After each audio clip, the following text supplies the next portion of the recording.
नमस्कार दोस्तों, prelim booster news discussion में आपका स्वागत है। शुरुआत करते हैं आज की इंपॉर्टेंट द हिंदू न्यूज से। फ्रंट पेज पे एक न्यूज है। अब जो विवाद पैदा हो गया है डोकलाम सेक्टर में, भारत और चाइना की सेना आमने सामने तैनात है। तो पहले इस तरह के कयास लगाए जा रहे थे कि मुलाकात होगी हमारे प्रधानमंत्री मोदी और चाइना के राष्ट्रपति शी जिनपिंग की, लेकिन अभी चाइना की तरफ से एक बयान जारी किया गया है कि मुलाकात के लिए अनुकूल माहौल नहीं है। तो ये इसी मुद्दे से रिलेटेड ये न्यूज़ है। देखिए, इसी तरह का एक मामला 1988 में भी सामने आया था। तब भी बॉर्डर डिस्प्यूट के कारण दोनों देशों की सेना आमने सामने थी और बाद में हमने वहाँ पे अपनी सेना में रीइंफोर्समेंट करी थी और इस चीज़ को कहा था ऑपरेशन फाल्कन। बाद में चाइना की सेना थी वो बैक ऑफ कर गई थी, पीछे हट गई थी और हमारे देश के उस समय के फॉरेन मिनिस्टर थे एनडी तिवारी, वो गए थे चाइना में विवाद को सुलझाने के लिए। तो अब क्या नतीजा निकलता है इस विवाद का, वो तो देखिए देखना बाकी है, क्योंकि अब दोनों देशों की डिग्निटी और रिस्पेक्ट पे बात आ गई है। तो काइंड ऑफ जो भी देश अपनी सेना पीछे हटाएगा तो इंटरनेशनल जो स्टैंडिंग है वहां पे उस देश की थोड़ी, आप कह सकते हैं कि स्टेचर थोड़ा कम हो जाएगा। तो आने वाले दिनों में पता चलेगा कि किस प्रकार से इस विवाद को सुलझाया जा सकता है। आगे जो न्यूज़ है सुप्रीम कोर्ट के एक वर्डिक्ट से रिलेटेड है। काफ़ी बार आपने देखा होगा कि कुछ लोग फर्जी कास्ट सर्टिफिकेट लेके किसी इंस्टीट्यूशन में एडमिशन लेते हैं या फिर जॉब हासिल करते हैं। तो सुप्रीम कोर्ट ने कहा है कि जॉब हासिल करने के बाद में इवन अगर 10 साल की सर्विस किसी की हो चुकी है और बाद में पता लगता है 10 साल के बाद में कि जो ये जॉब ली गई थी ये फर्जी कास्ट सर्टिफिकेट के आधार पर ली गई थी, तो वो जॉब मान्य नहीं होगी और जॉब से हटा दिया जाएगा, नौकरी से हटा दिया जाएगा। ये महाराष्ट्र गवर्नमेंट ने एक पिटीशन फाइल की थी बॉम्बे हाईकोर्ट के जजमेंट के खिलाफ में। बॉम्बे हाईकोर्ट ने पहले कहा था कि अगर किसी की 10 साल की सर्विस हो गई है और बाद में पता लगा कि वो फर्जी कास्ट सर्टिफिकेट के आधार पर उसने जॉब हासिल की थी, तो एक रियायत दी जा सकती है कि क्योंकि 10 साल तक सर्विस की जा चुकी है। लेकिन सुप्रीम कोर्ट ने इस तरह की रियायत देने से मना कर दिया है। अगला जो आर्टिकल है वो वीवीपैट से रिलेटेड है। सुप्रीम कोर्ट ने इलेक्शन कमीशन को कहा है कि आप गुजरात इलेक्शंस के लिए वीवीपैट मशीन्स का यूज कीजिए हर एक कंस्टिट्यूएंसी, हर एक बूथ में। तो वीवीपैट के बारे में हमने पहले भी डिस्कस किया है, थोड़ा सा रिवाइज कर लेते हैं। वीवीपैट एक ऐसी मशीन होती है जो ईवीएम के साथ अटैच्ड होती है और काइंड ऑफ जब भी हम किसी को वोट देते हैं तो उस पार्टी का सिंबल और जिसको वोट दिया है उस कैंडिडेट का नाम यहाँ पे अंकित होगा, शीशे में हमें दिखाई देगा।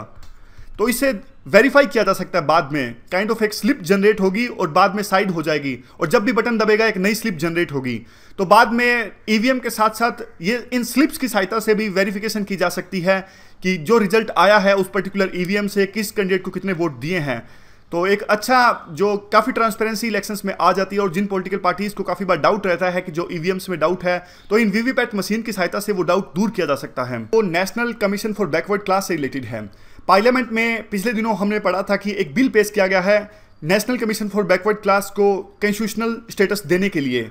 तो अब आर्टिकल कहता है कि देखिए काफ़ी सारी कॉम्प्लिकेशंस पैदा हो जाएंगी, क्योंकि एक बार अगर ये बिल पास हो गया तो स्टेट के पास में पावर नहीं रहेगी किसी कास्ट को बैकवर्ड क्लास का दर्जा देने की। पार्लियामेंट के पास में बाद में ये पावर आ जाएंगी।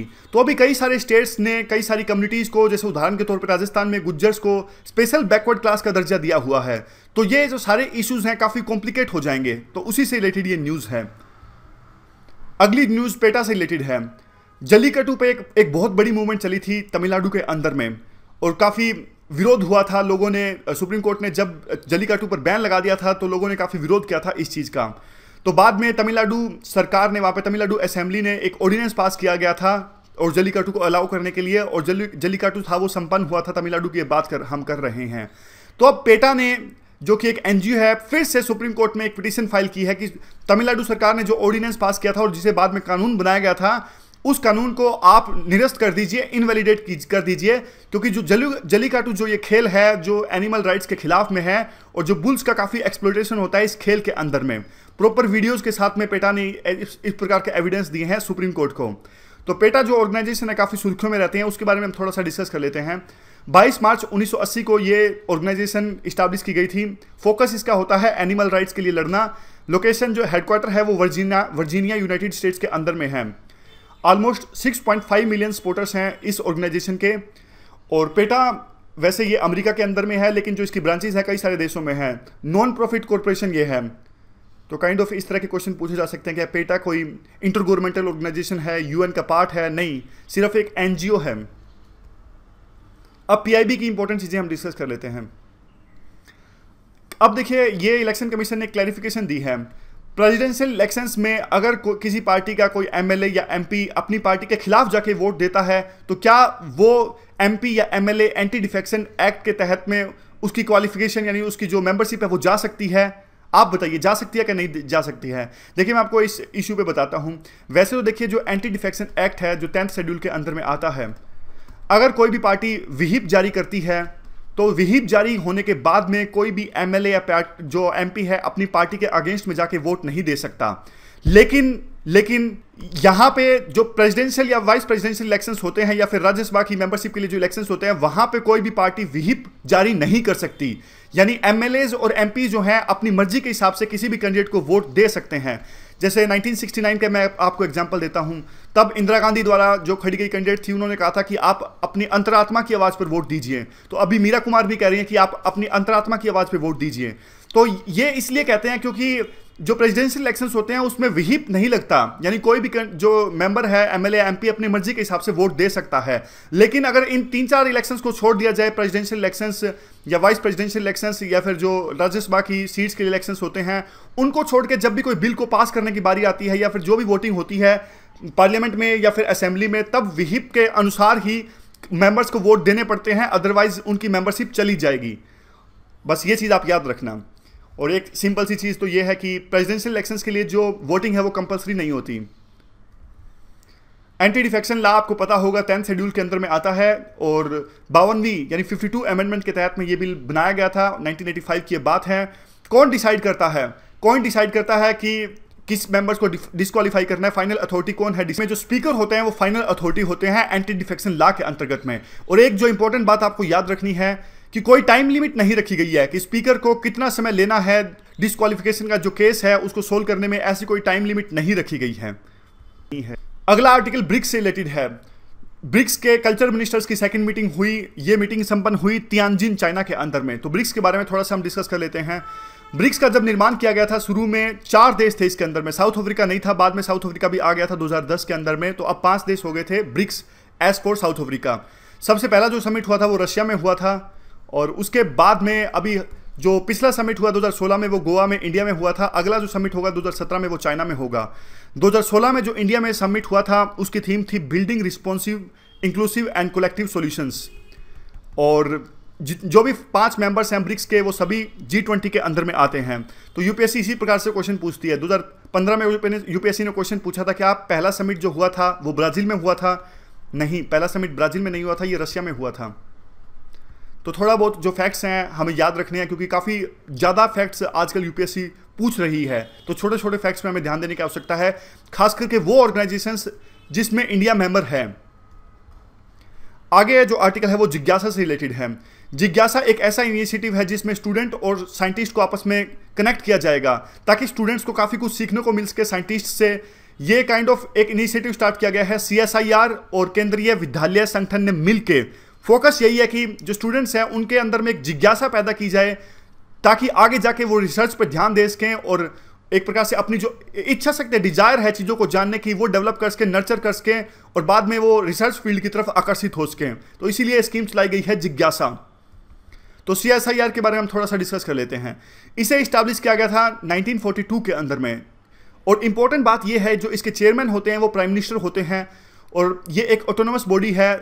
वैसे तो देखिए इसकी जो फंडिंग आती है वो ministry of science and technology के अंदर से आती है, लेकिन ये ऑटोनोमस बॉडी है और रजिस्टर्ड है सोसाइटीज़ एंड रजिस्ट्रेशन एक्ट 1860 के अंदर में। काफ़ी सारी लेबोरेटरीज़ हैं CSIR की और काफ़ी सारी चीज़ फील्ड्स में ये ध्यान देती है जैसे aerospace engineering, structural engineering, ocean services. तो काइंड ऑफ अच्छी बॉडी है, इंपॉर्टेंट भी काफ़ी है। आगे है गरीब नवाज स्किल डेवलपमेंट सेंटर्स। एक मीटिंग हुई थी मौलाना आज़ाद एजुकेशन फाउंडेशन की। जो ये मौलाना आज़ाद एजुकेशन फाउंडेशन है एक non political non profit social service organisations है जिसे फंड देती है मिनिस्ट्री ऑफ माइनॉरिटी अफेयर्स। तो इस पूरी मीटिंग में यह डिसाइड किया गया कि ये कुछ फंड्स आरक्षित रखेंगे और उस फंड से ये जो माइनॉरिटी जो यूथ्स हैं उनको ट्रेनिंग देंगे और स्किल डेवलपमेंट की तरफ उनको एक प्रकार से एंकरेज करेंगे। तो ये जो स्कीम है याद रखिएगा, गरीब नवाज स्किल डेवलपमेंट सेंटर्स। मतलब कि काइंड ऑफ स्कीम नहीं है, सेंटर्स बनाए जाएंगे। तो सेंटर्स में ट्रेनिंग दी जाएगी यूथ्स को और उनको ट्रेनिंग दी जाएगी ताकि वो उनको एम्प्लॉयमेंट हासिल हो सके। आगे है national disaster response force. NDRF है, एक स्पेशलाइज्ड फोर्स है और जिसे बनाया गया था डिजास्टर मैनेजमेंट एक्ट 2005 के अंतर्गत में। थोड़ा सा एनडीएमए एक्ट के बारे में हम डिस्कस कर लेते हैं, हमने पहले भी डिस्कस किया था, रिवाइज कर लेते हैं। ये एजेंसी आती है मिनिस्ट्री ऑफ होम अफेयर्स के अंतर्गत में और इसे बनाया गया था डिजास्टर मैनेजमेंट एक्ट 2005 के अंडर में। इंपॉर्टेंट चीज़ है कि प्रधानमंत्री इसके एक्स ऑफिशियो चेयरपर्सन होते हैं और वैसे 9 मेंबर्स होते हैं। हर एक जो मेंबर होता है वो किसी ना किसी फील्ड में एक्सपर्टीज इनका होता है, जैसे planning, infrastructure management, communication, meteorology and natural science. आगे कुछ स्कीम्स हमने स्टार्ट किया था कल, ये इनिशिएटिव धीरे धीरे कुछ इन्हीं जो स्कीम्स है वो डिस्कस करेंगे हम। तो कल हमने 3-4 स्कीम डिस्कस की थी मिनिस्ट्री ऑफ यूथ अफेयर्स की, तो आज उन्हीं स्कीम्स को हम जारी करते हैं। राजीव गांधी खेल रत्न अवार्ड, ये उन स्पोर्ट्स पर्सन को सम्मानित करने के लिए दिया जाता है जिन्होंने पिछले 4 सालों में काफ़ी अच्छा प्रदर्शन किया है। काइंड ऑफ उनको डिग्निटी और प्लेस ऑफ ऑनर देने के लिए समाज के अंदर में ये सम्मान दिया जाता है। नाम है राजीव गांधी खेल रत्न अवार्ड और पैसे दिए जाते हैं, 7.5 लाख रुपए दिए जाते हैं और उसके अलावा एक मोमेंटो भी दिया जाता है। और कौन सी मिनिस्ट्री अवार्ड देती है? ये देती है ministry of youth affair and sports, तो याद रखिएगा। अर्जुन अवार्ड, अर्जुन अवार्ड जो ये है अवार्ड राजीव गांधी खेल रत्न अवार्ड से मिलता जुलता ही है। ये उन स्पोर्ट्स पर्सन को दिया जाता है जिन्होंने अपने पिछले 4 सालों के अंदर ना सिर्फ एक जबरदस्त परफॉर्मेंस दी है बल्कि एक बहुत अच्छा अनुशासन, बहुत अच्छी स्पोर्ट्समैनशिप और काफ़ी अच्छी लीडरशिप की क्वालिटीज़ भी शो करी हैं। तो मिलती जुलती स्कीम्स हैं, लेकिन इसमें इस बात पे फोकस किया गया है जिस स्पोर्ट्स पर्सन ने डिसिप्लिन, स्पोर्ट्समैनशिप और बढ़िया क्वालिटीज़ दिखाई हो लीडरशिप को, उसको ये अवार्ड दिया जाएगा, अर्जुन अवार्ड। मिनिस्ट्री सेम ही है, मिनिस्ट्री तो देखिए सब में सेम ही होगी क्योंकि हम एक specific ministry of youth affairs and sports की स्कीम्स डिस्कस कर रहे हैं, तो सब में मिनिस्ट्री तो सेम ही होगी। आगे है Dhyan Chand award for lifetime achievement. ये उन स्पोर्ट्स पर्सन को दिया जाता है जिन्होंने रिटायरमेंट के बाद में भी खेल को आगे ले जाने में योगदान दिया और इंडिया के स्पोर्ट्स डेवलपमेंट में अपना योगदान दिया रिटायर होने के बाद में भी। द्रोणाचार्य अवार्ड, ये अवार्ड दिया जाता है मेनली कोचेस को जिन्होंने एक अहम योगदान दिया टीम को तैयार करने में और बाद में उनके द्वारा जो टीम तैयार की गई थी उन्होंने काफ़ी अच्छी परफॉर्मेंस दी इंटरनेशनल कंपटीशन के अंदर में। तो द्रोणाचार्य अवार्ड याद करिएगा, पर्टिकुलरली कोचेस को दिया जाता है। आगे चलते हैं, राष्ट्रीय खेल प्रोत्साहन पुरस्कार। ये देखिए कुछ कंपनीज या कॉर्पोरेट ग्रुप्स जो हैं काफ़ी कंट्रीब्यूट करते हैं खेलों को डेवलप करने में, तो ये उन कॉर्पोरेशन ग्रुप्स या कंपनीज को दिया जाता है। ये बात आप याद रखिएगा, बिल्कुल काफ़ी इंपॉर्टेंट ये बात है। ये स्पोर्ट्स पर्सन या कोचेस को नहीं दिया जाता, ये कंपनीज या कॉर्पोरेट एंटिटीज हैं, उनके सहयोग को रिकॉग्नाइज करते हुए उनको दिया जाता है, उनके रोल को रिकॉग्नाइज करते हुए उनको दिया जाता है राष्ट्रीय खेल प्रोत्साहन पुरस्कार। हम नाम से ऐसा लगता है कि किसी खिलाड़ी को या फिर कोच को दिया जाता होगा, नहीं, कॉर्पोरेट एंटिटीज को मेनली ये दिया जाता है उनके कंट्रीब्यूशन को रिकॉग्नाइज करते हुए। National welfare fund for sports persons, ये जो फंड है इसको सेटअप किया गया था मार्च 1982 के अंदर में। देखिए कई सारे स्पोर्ट्स पर्सन जो रिटायर हो जाते हैं लेकिन रिटायर होने के बाद में उनको काफ़ी मुश्किलात का सामना करना पड़ता है, उनकी प्रॉपर इनकम नहीं होती, तो ऐसे खिलाड़ियों को हेल्प करने के लिए ये फंड बनाया गया था 1982 के अंदर में और इसे रिव्यू किया गया था लास्ट टाइम 2009 के अंदर में। इसे काइंड ऑफ जो स्पोर्ट्स पर्सन एलिजिबल होंगे इस फंड का लाभ उठाने के लिए उनकी इनकम को बढ़ा दिया गया था। पहले 2 लाख थी ये एलिजिबिलिटी, अब 4 लाख कर दी गई है, यानी 4 लाख से कम जिसकी इनकम है वही स्पोर्ट्स पर्सन इस जो फंड है उसका लाभ उठा सकते हैं।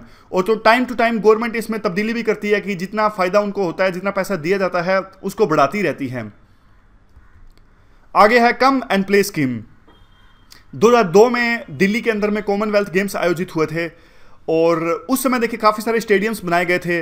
बाद में ऐसा फील किया गया था कि वो स्टेडियम जो तैयार हो गए हैं उनको और ज़्यादा अच्छे से यूटिलाइज किया जा सकता है, तो सरकार ने एक स्कीम चलाई कम एंड प्ले स्कीम्स, ताकि ना सिर्फ स्पोर्ट्स पर्सन्स बल्कि लोकल जो यूथ हैं वो उन स्टेडियम्स में आके खेले और इवन जो साई के कोचेज़ हैं, स्पोर्ट्स अथॉरिटी ऑफ इंडिया के जो कोचेज़ हैं, उन यूथ को या फिर जो लोकल स्पोर्ट्स पर्सन्स हैं उनको ट्रेनिंग देंगे और एक टैलेंट का जो पूल है वो तैयार होगा। तो उसके लिए स्कीम चलाई गई थी come and play scheme. Sai के बारे में थोड़ा सा डिस्कस कर लेते हैं। स्पोर्ट्स अथॉरिटी ऑफ इंडिया, ये एक एपेक्स नेशनल स्पोर्ट्स बॉडी है जिसे 1984 में इस्टेब्लिश किया गया था। इसका जो काम है वो स्पोर्ट्स के अंदर में एक्सीलेंस लाना है। 9 रीजनल सेंटर्स हैं इसके अलग अलग जगह, जैसे बेंगलुरु, गांधीनगर, चंडीगढ़, कोलकाता, इम्फाल, गुवाहाटी। यूपीएससी ये सब तो नहीं पूछेगी कि साई के कौन से 9 सेंटर्स हैं, ये तो काफ़ी डिटेल हो गई। 2 एकेडमिक इंस्टीट्यूशंस भी हैं इसके, एक है Netaji Subhash national institute of sports Patiala के अंदर में है और दूसरा जो है Lakshmibai national college of physical education, ये है तिरुवनंतपुरम केरला के अंदर में। मिनिस्ट्री तो वही है, ministry of sports and affairs, ministry of youth affairs and sports, sorry. आगे है national sports and talent search scheme. इस स्कीम में क्या होता है, इस स्कीम में मिनिस्ट्री 8 से 12 साल तक के बच्चों को रिकॉग्नाइज करती है, यानी उनको रिकॉग्नाइज करके ये रिकॉग्नाइज किया जाता है कि कौन से बच्चे के अंदर में इनबोर्न क्वालिटीज़ हैं। बाद में स्कूलों के अंदर में या फिर डिस्ट्रिक्ट्स के अंदर में उस टैलेंट को नर्चर किया जाता है ताकि आगे जाके और ज़्यादा उन पर ध्यान दिया जा सके और देश के लिए वो बच्चे मेडल ला सकें। तो काइंड ऑफ एक ऐसी स्कीम है जो बचपन से ही इनबोर्न क्वालिटीज़ को पहचानती है और बाद में उस टैलेंट को नर्चर करती है। अब कुछ क्वेश्चंस देख लेते हैं जो आज की डिस्कशन पे बेस्ड हैं। पहला जो क्वेश्चन है, एंटी डिफेक्शन लॉ जो है, क्या ये 10th शेड्यूल से बिलोंग करता है? और फाइनल अथॉरिटी कौन है, प्रेसिडेंट हैं या स्पीकर हैं? और जो कौन सी अमेंडमेंट के तहत में इसे बनाया गया था? तो आपको सही आंसर देना है। आंसर जो मिलेगा फिर से आपको बता देता हूँ, onlyias.com का जो मेन्यू है वहाँ पे डेली क्विज का सेक्शन है, वहाँ पे आपको इसका आंसर मिल जाएगा।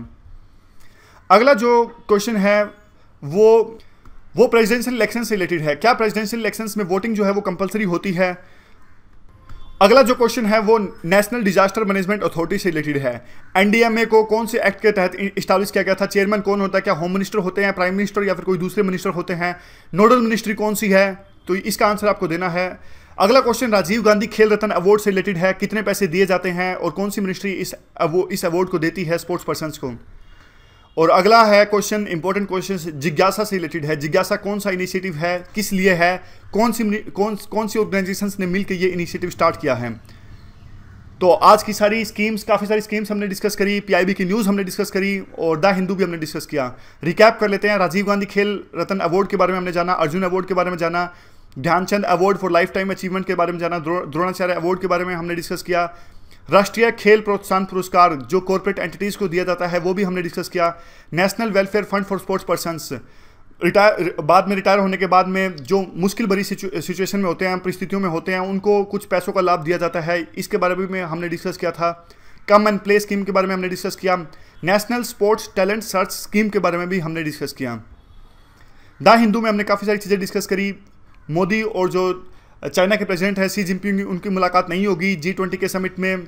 और सुप्रीम कोर्ट की जजमेंट वीवीपैट डिस्कस किया हमने।